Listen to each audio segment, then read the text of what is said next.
بسم اللہ الرحمن الرحیم۔ السلام علیکم ناظرین، میں ہوں doctor Muhammad Salim and welcome to national narrative.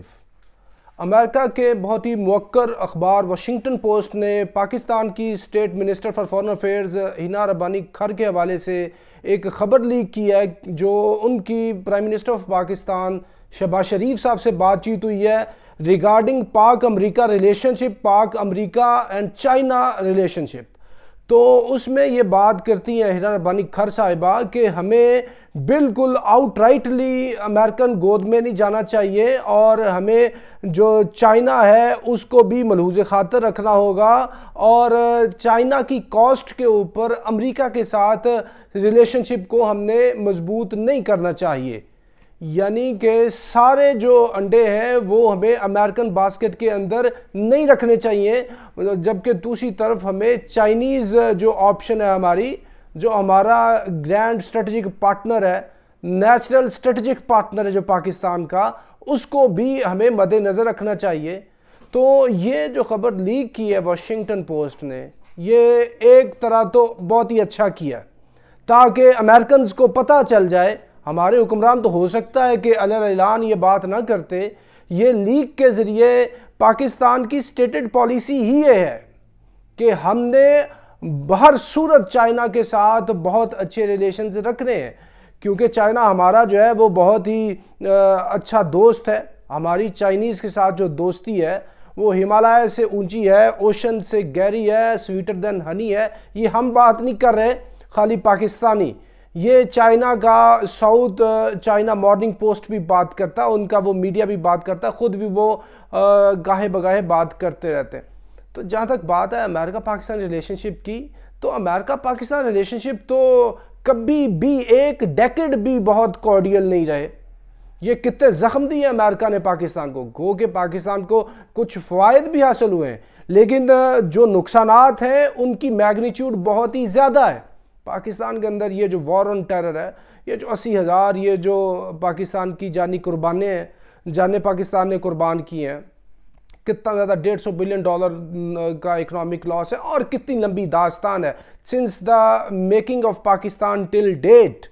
اور اس کے علاوہ امریکہ پاکستان کے اندر کس طرح کا انفلوئنس رکھتا ہے in the making and breaking of government of Pakistan. تو اس طرح کی اگر ہم صورتحال چائنا کے حساب سے دیکھیں تو چائنا کی تو پاکستان کے اندر اس طرح کی کوئی انوالومنٹ نہیں ہے۔ گو چائنا نے ہمیں ہماری توقعات کے مطابق اتنا زیادہ پیسہ نہیں دیا، لیکن چائنا نے کبھی ہمیں بلیڈ بھی نہیں کیا، چائنا نے کبھی پاکستان کے اندر ٹیررزم بھی نہیں کرائی، چائنا نے کبھی پاکستان کی حکومتیں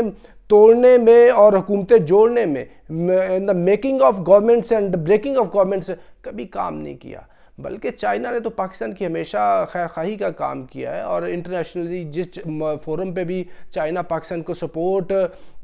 کرنے کا موقع آیا ہے، چائنا نے پاکستان کو سپورٹ کیا ہے۔ چائنا نے پاکستان کو کیا، اس وقت تو چائنا یہ جو پوری ریجن ہے اس کو وہ سپورٹ کر رہا ہے، اور پاکستان کو بخوبی یہ پتہ ہونا چاہیے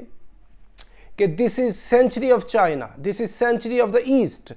اور اس کے ساتھ ساتھ بہت اہم بات وہ یہ کہ اس وقت جو امریکن سپریمیسی ہے وہ ڈکے کا شکار ہو رہی ہے، اور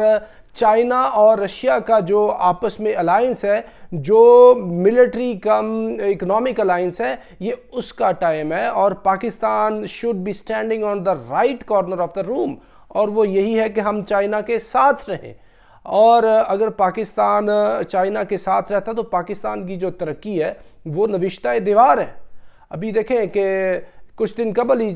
چائنا نے یہ بات کی ہے کہ ہم کوئی $58 بلین کی جو ریلوے کا ٹریک ہے وہ بچھائیں گے کاشغر سے لے کے گوادر تک۔ یہ کم و بیش کو 3000 کلومیٹر کا یہ ٹریک بنتا ہے، اور پوری دنیا کے اندر چائنا کا کوئی سنگولر جو پروجیکٹ ہے، سب سے بڑا سنگولر پروجیکٹ وہ یہ ہوگا۔ اور اتنا بڑا یہ ایک پروجیکٹ ہے، اگر یہ پروجیکٹ کمپلیٹ ہو جاتا ہے اور اس کمپلیشن کے نتیجے میں پاکستان کو جو اس سے جو ریونیو حاصل ہونا ہے، وہ جو ٹرانزٹ کے ذریعے پیسہ حاصل ہونا ہے، وہ بہت زیادہ ہے۔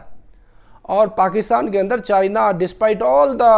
انٹرنل انسٹیبلٹیز، پاکستان کے اندر چائنا سی پیک پہ کام کر رہا ہے، کچھ 65% سی پیک کے کام ہو چکا ہے۔ سی پیک کے اوپر وہ اپنی جو پیسے کی وہ میگنیچیوڈ ہے وہ بڑھاتا جا رہا ہے. 46 بلین ڈالر تھی پہلے, پھر یہ 64 بلین ڈالر پہ آئی, ابھی 68 بلین ڈالر پہ پورے سی پیک کی. اور خالی یہ جو کاشگر ٹو گوادر یہ جو روڈ ہے اس پہ 58 بلین ڈالر لگنا ہے. تو چائنا تو پاکستان کا جو مقدر ہے وہ چائنا ہے, اور چائنا تو ویسے بھی آج کل پوری دنیا میں خیر بانٹ رہا ہے. اور ابھی یہ ریسنٹلی جو چینیوں نے صلح کرائی ہے, ایران کی اور سعودیہ کی صلح کرائی ہے, یہ بہت زبردست کام کیا ہے. اور اس وجہ سے جو یہ پورا عالم عرب ہے, یہ جو پورا عالم اسلام ہے, بلکہ اس کے اندر عالم عرب بھی ہے اور افریقہ کے مسلم ملک بھی ہیں, وہ سارے اکٹھے ہو رہے ہیں, تنازعات ختم ہو رہے ہیں. یہ وہ شیعہ سنی تنازعات تھے جن کو ہوا دے رہا تھا اسرائیل, اور اس ہوا کے چکر میں یہ ان مسلم ملکوں کو جن کے چیمپئن تھے, ایک سائیڈ پہ سعودیہ تھا, دوسری سائیڈ پہ ایران تھا, اس کو اسرائیل لڑوا رہا تھا. اور ایک آپ کو بات بتاؤں برسبیل تذکرہ, یہودیوں کا کام شروع سے لڑوانا ہی ہے. جب حضور علیہ السلام کی ہجرت مدینہ کا وقت تھا تو اس وقت بھی جو دو بڑے مدینہ کے قبائل تھے, کیونکہ مدینہ طیبہ کے اندر ایک سائیڈ پہ تھے یہودی, اس کے ساتھ یہ مشرکین تھے اور بت پرست بھی تھے, اور یہ جو اوس اور خزرج کے جو قبائل تھے, ان قبائل کی اپنی جنگیں لگتی تھیں اور ان جنگوں کو ہوا دیا کرتے تھے یہودی, کیونکہ مدینہ کی ساری اکانومی کے اوپر یہودیوں کا کنٹرول تھا, اور وہ سود پہ بھی پیسے دیتے تھے, ان کی ٹریڈ کے اوپر بھی سارا کنٹرول تھا. باقی یہ جو جتنے لوگ تھے وہ زراعت پیشہ اور اس طرح کی مزدوری کا کام کرتے تھے. چونکہ خزرج جو قبائل تھے ان کی وہ تعداد میں زیادہ تھے اوس سے, تو یہ مختلف طریقوں سے جنگ کو بھڑکاتے رہتے تھے. لیکن وہ جنگ سے جب تھکے ہیں, یہ جو جنگ بواس ہوتی ہے یہ ہجرت مدینہ کے سے پہلے, تو اس ٹائم وہ پھر فیصلہ کرتے ہیں کہ یہ جو باہمی ہماری آپس کے اندر یہ جو جنگ و جدل ہے, اس سے ہم نقصان اٹھا رہے ہیں, ہمارا آپس میں اتنا نقصان ہو رہا ہے اور اتنا قتل اور اتنا خون بہہ جا رہا ہے, تو ہم یہ کر لیں کہ آپس کے اندر کسی شخص کو اپنا حکمران بنا لیتے ہیں. اور اس کے لیے انہوں نے نام تجویز کیا عبداللہ بن ابی سلول کا. یہ نام تجویز ہو چکا تھا, اور اسی ٹائم جو تھی ادھر سے جو ہجرت مدینہ تھی وہ فائنل سٹیج پہ تھی, اور جو لوگ تھے ادھر سے آئے ہوئے مدینہ طیبہ سے, وہ مکہ میں آئے, حضور علیہ السلام سے بات چیت کی ہے, اور انہوں نے کانسنٹ دی ہے کہ ہم اگر آپ کو ادھر بلواتے ہیں یثرب کے اندر, مدینہ کے اندر, تو آپ کو ہم پورا سپورٹ کریں گے, آپ کے لیے ہم مال جان ہر چیز قربان کر دیں گے. تو پھر آپ صلی اللہ علیہ وسلم نے اس کو اوکے کیا اور پھر ادھر گئے ہیں. تو اس گیپ کے اندر جو گیپ موجود تھا, ایک بادشاہ کا سمجھ لیں, ایک ہیڈ آف دا اسٹیٹ کا, وہ گیپ فل کیا حضور صلی اللہ علیہ وسلم نے جا کے, جس کا کینڈیڈیٹ تھا عبداللہ ابن ابی سلول. اور یہ جو باہمی لڑائی تھی ان قبائل کی, ان کو ہوا دے رہے تھے یہودی,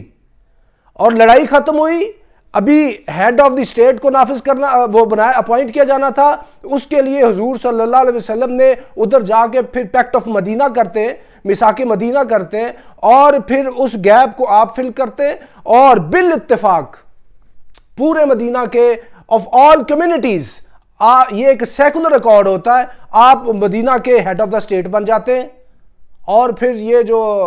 عبداللہ ابن ابی سلول ہے یہ حضور علیہ السلام کا دشمن بن جاتا. اس کی دشمنی کی سب سے بڑی وجہ یہ تھی کہ بندہ اس نے تھا, اس کی جگہ رسول اللہ صلی اللہ علیہ وسلم نے آ کے لے لی. اسی وجہ سے وہ پھر اتنا اس کے اندر وہ بغض تھا حضور صلی اللہ علیہ وسلم کے خلاف کہ وہ رئیس المنافقین بن گیا.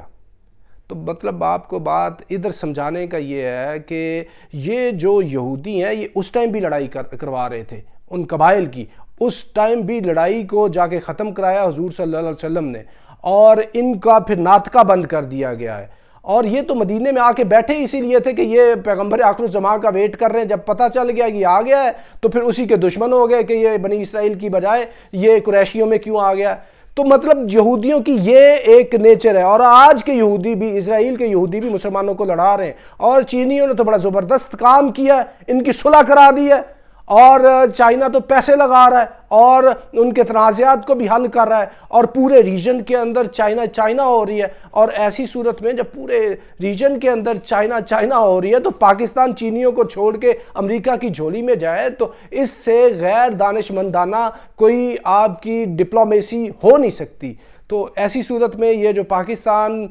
کی اسٹیٹ نے یہ جو فیصلہ کیا ہے کہ ہم نے چائنا کی کاسٹ پہ امریکہ کے ساتھ تعلقات نہیں رکھنے، امریکہ سے بھی تعلقات ہم رکھنا چاہتے ہیں but not at the cost of China پہ ہم پرائورٹی نمبر 1 پہ تعلقات رکھیں گے، اگر ہمیں ان کو پرائورٹائز کرنا بھی ہوا تو امریکہ کی پرائورٹی اس سے نیچے ہوگی۔ تو یہ دس از اے ویری ونڈرفل موو، اور یہ جو انہوں نے لیک کیا واشنگٹن پوسٹ والوں نے، ایک صورت میں پاکستان کی گورنمنٹ کا اور ریاست پاکستان کا بہت ہی فائدہ کیا ہے۔ تو ناظرین اب تک کے لیے اتنا ہی، up till next time, thank you very much. Pakistan زندہ باد۔